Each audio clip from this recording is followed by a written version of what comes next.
दोस्तों, ट्रांसफार्मर का उपयोग समान तौर पर वोल्टेज लेवल में परिवर्तन के लिए किया जाता है। यह कभी भी सप्लाई की फ्रिक्वेंसी में परिवर्तन नहीं करता है और ना ही अपरेंट पावर लेवल में कोई परिवर्तन करता है।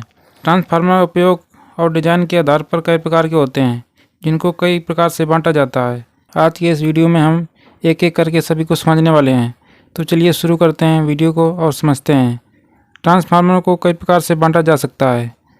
कोर को बनाने में उपयोग किए गए मटेरियल के आधार पर, कोर डिजाइन के आधार पर, वोल्टेज के कन्वर्जन के आधार पर, पेज की संख्या के आधार पर, उपयोग या फिर सर्विस के आधार पर, वाइंडिंग के आधार पर, इसमें उपयोग किए गए इंसुलेशन के आधार पर। कोर में उपयोग किए गए मटेरियल के आधार पर ट्रांसफार्मर 3 प्रकार के होते हैं। एयर कोर ट्रांसफार्मर, इस ट्रांसफार्मर की कोर बनाने में किसी भी मटेरियल का उपयोग नहीं किया जाता है, यानी कि किसी भी फिजिकल कोर का उपयोग नहीं किया जाता है। कोर की जगह एयर कोर रहती है या फिर प्लास्टिक कोर का उपयोग किया जाता है। इस ट्रांसफार्मर का उपयोग हाई फ्रिक्वेंसी के लिए किया जाता है। दूसरा है फेरोमैग्नेट या फिर आयरन कोर ट्रांसफार्मर। जैसा कि नाम से ही पता चलता है, इस ट्रांसफार्मर की कोर फेरोमैग्नेट मटेरियल से बनी होती है। इस ट्रांसफार्मर का उपयोग हैवी लोड और लो फ्रिक्वेंसी के लिए किया जाता है, जैसे पावर ट्रांसमिशन और डिस्ट्रीब्यूशन में इसी ट्रांसफार्मर का उपयोग किया जाता है। तीसरा है फेरेट कोर ट्रांसफार्मर। यह ट्रांसफार्मर फेरेट मटेरियल से बना होता है। फेरेट एक आयरन ऑक्साइड युक्त मैग्नेटिक सिरामिक मटेरियल होता है।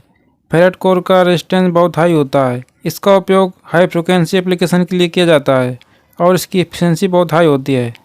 कोर के डिज़ाइन के आधार पर ट्रांसफार्मर के प्रकार की बात करें तो ये 3 प्रकार के होते हैं: core type transformer, shell type transformer और berry type transformer.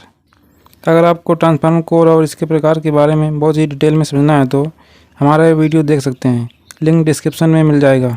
Voltage conversion के आधार पर ट्रांसफार्मर 2 प्रकार के होते हैं: स्टेप अप ट्रांसफार्मर और step down transformer.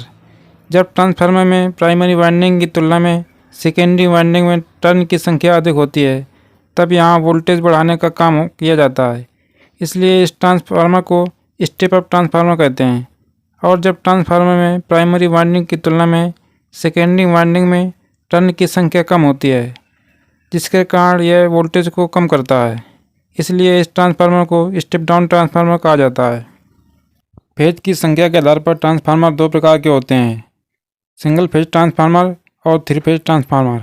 Power distribution और ट्रांसमिशन में 3 फेज ट्रांसफार्मर का उपयोग किया जाता है, जबकि डिस्ट्रीब्यूशन में कहीं कहीं सिंगल फेज ट्रांसफार्मर का उपयोग कर लिया जाता है। इसके अलावा 3 सिंगल फेज ट्रांसफार्मर को पैरेलल में कनेक्ट करके 3 फेज ट्रांसफार्मर भी बनाया जाता है। सिंगल फेज ट्रांसफार्मर का उपयोग इलेक्ट्रॉनिक्स में बहुत किया जाता है। उपयोग या फिर सर्विस के आधार पर ट्रांसफार्मर कई प्रकार के होते हैं। जैसे एक है पावर ट्रांसफार्मर। यह ट्रांसफार्मर स्टेप अप और स्टेप डाउन दोनों प्रकार के बनाए जाते हैं। इसका उपयोग पावर ट्रांसमिशन लाइन के दोनों सिरों पर किया जाता है। यह 100% लोड पर काम करते हैं। अब दूसरा है डिस्ट्रीब्यूशन ट्रांसफार्मर।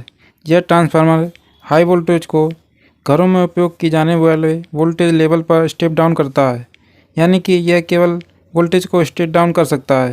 यह अधिकतम 70% लोड पर काम करता है। इससे न्यूट्रल वायर निकलता है। अब नेक्स्ट है अर्थिंग ट्रांसफार्मर। जहाँ पर पावर सिस्टम में अर्थिंग उपलब्ध नहीं होती है, वहाँ पर इस ट्रांसफार्मर का उपयोग आर्टिफिशियल अर्थिंग के लिए किया जाता है। अब नेक्स्ट है आइसोलेशन ट्रांसफार्मर।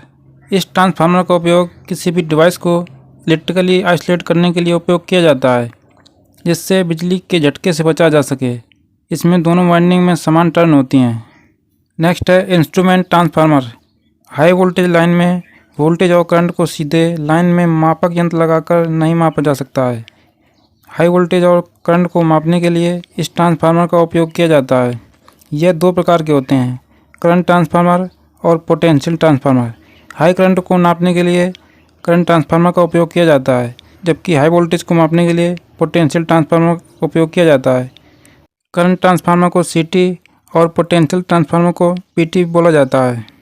वाइंडिंग के आधार पर ट्रांसफार्मर 2 प्रकार के होते हैं: 2 वाइंडिंग ट्रांसफार्मर और single winding transformer. Single winding transformer को ऑटो ट्रांसफार्मर भी बोलते हैं। 2 वाइंडिंग ट्रांसफार्मर में सिंगल फेज के लिए 2 वाइंडिंग का उपयोग किया जाता है, जबकि ऑटो ट्रांसफार्मर में एक फेज के लिए एक ही वाइंडिंग का उपयोग किया जाता है। 3 फेज 2 वाइंडिंग ट्रांसफार्मर में 6 वाइंडिंग उपयोग होती हैं, जबकि 3 फेज ऑटो ट्रांसफार्मर में 3 वाइंडिंग उपयोग होती हैं। 2 वाइंडिंग ट्रांसफार्मर का उपयोग करके वोल्टेज को कितना भी बढ़ा या फिर कम कर सकते हैं, जबकि ऑटो ट्रांसफार्मर का उपयोग करके वोल्टेज को एक लिमिट तक कम या फिर ज़्यादा किया जा सकता है। इंसुलेशन के आधार पर ट्रांसफार्मर दो प्रकार के होते हैं, एक है ड्राई टाइप ट्रांसफार्मर और दूसरा है ऑयल इमर्स ट्रांसफार्मर।